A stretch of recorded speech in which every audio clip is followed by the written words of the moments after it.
How to live a real spiritual life? What is the value of a religion?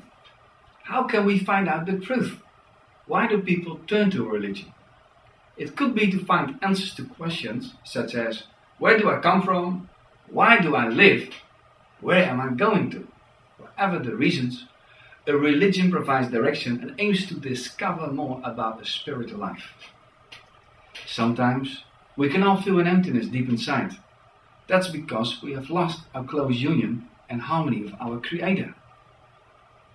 Each religious book describes a method to deal with this emptiness and a pathway to reach a so-called divine destination. Which method really works? And which pathway should we follow? Which religious book is really inspired by God?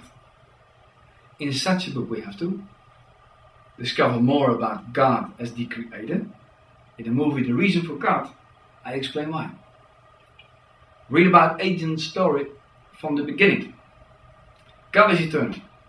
If a certain faith comes from God, then it must have started at the beginning. To find godly wisdom, cohesion and consistency. Because these are the fingerprints we can find in our Mother Nature. To read about truth and reality. If it is not true, that is meaningless. We have to discover a godly solution to our emptiness deep inside in our self-centered nature. Because this is what we have to expect from a God of life, love and perfection. To find a pathway that leads to peace and love in our heart. Love keeps creation together. This must be the aim of our Creator. And we have to hear the voice of God. If this book comes from God, then He wants to use it to speak to us. Let's have a look at each of these criteria. The Creator. Is God described in the Bible as the Creator of our life? The Bible reveals God to us as the Creator of our universe and life. We have been created so God could share His life and love with us. We all have a desire for real love and happiness, and we all want to be respected and loved.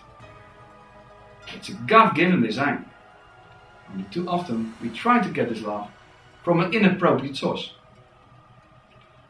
Ancient stories. Do the biblical stories really date from the beginning of mankind? The biblical stories are indeed very old. Around 15,000 tablets of clay, written around 2300 before Christ, were found in Syria. The stories from this source display similarities to the stories found in the first book of the Bible. Archaeologists have discovered many ancient places and found evidence that confirms facts as stated in the Bible. Now, what about cohesion and consistency? Can we discover a divine, godly and cohesion and consistency in the Bible? The Bible is a collection of 66 books written in 1,500 years by 40 authors. It consists of two parts, the Old and the New Testament. There is a remarkable harmony and consistency between all these books. In the first part, the Old Testament, we can read how the first people lost their glorious lives with God. And we can find more than 60 prophecies about the Messiah who would come to restore our union with God. These detailed prophecies describe His whole life, from the very beginning until His very end.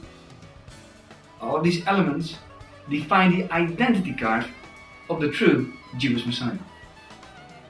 Professor Stoner calculated the probability that one man fulfills only 8 important prophecies. The probability is 1 out of 10 to 17, means 1 out of 100 million multiplied by 1 billion. It's not humanly possible for one man to fulfill all of these prophecies, but Jesus Christ did. And we have to remember that most of the prophecies about the Messiah are dated more than 600 years before Jesus Christ was born. And the Old Testament was closed and translated in Greek before the 2nd century before Christ. Therefore, the New Testament explains why Jesus Christ is the true Jewish Messiah. He has fulfilled all of the important prophecies of the Old Testament. He is the only legal Messiah. Truth? Did the events described in the Bible really occur?